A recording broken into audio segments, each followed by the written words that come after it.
ಇವೆಯಂತೆ. ಹಗಲು ಹೊತ್ತಿನಲ್ಲಿ ಧೂಮಕೇತುವಿನ ದರ್ಶನ, ಉಲ್ಕಾ ಪಾಪ, ಮರಿ ನಾಯಿಗಳ ಕೂಗಾಟ, ಕೆಂಡದ ಮಳೆ, ಹಾಗೆ ರಕ್ತದ ಹೊಳೆ ಇತ್ಯಾದಿ ಇತ್ಯಾದಿ ವಿಪರೀತಗಳು ನಡೆಯುತ್ತಾ ಇವೆಯಂತೆ. ನೋಡುತ್ತಿದ್ದಂತೆಯೇ ಮಾಂಗಲ್ಯವತಿಯರ ಮಾಂಗಲ್ಯ ತನ್ನಿಂದ ತಾನಾಗಿ ಕಳಚಿ ಬೀರುತ್ತಾ ಇವೆಯಂತೆ. ಚರಣ ಬಂದು ಹೇಳುತ್ತಾ ಇದ್ದಾರೆ, ಲಲಿತಾಂಬಿಕೆ ಎಂಬವಳು ತನ್ನ ಮಾರಿ ಸೇರೆಯನ್ನೆಲ್ಲ ಕೂಡಿಕೊಂಡು ನಮ್ಮ ಶೂನ್ಯಕಾಪುರವನ್ನು ಪ್ರವೇಶ ಮಾಡಿ ತೋರು ಬಂಡಳ ಎನ್ನುವಂತ ನುಡಿಯನ್ನು ಹೇಳುತ್ತಾ ಇದ್ದಾಳಂತೆ. ಯುದ್ಧಕ್ಕೆ ಆಹ್ವಾನವನ್ನು ಇತ್ತಿದ್ದಾಳಂತೆ. ನಾವೆಲ್ಲರೂ ಹೋಗಿ ಆ ನಾರಿ ಸೇನೆಯನ್ನು ಹಿಮ್ಮೆಟ್ಟಿಸಿ ನಮ್ಮದಾದಂತಹ ಶೂನ್ಯಕಾಪುರವನ್ನು ಕಾಪಾಡಬೇಕಾದ ನಮ್ಮದಾದಂತಹ ಹೊಣೆಗಾರಿಕೆ. ಈ ವಿಚಾರದಲ್ಲಿ ಏನು ಹೇಳುತ್ತಾರೆ?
ನಾನು ಬಂದಿದ್ದೇನೆ.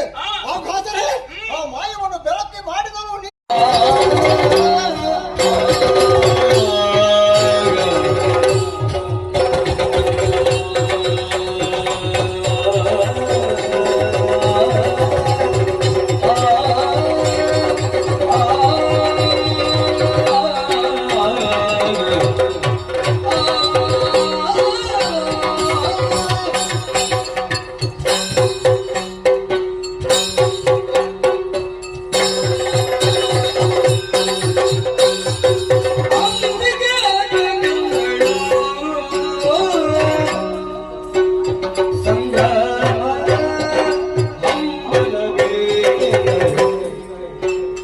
ಸಂಗ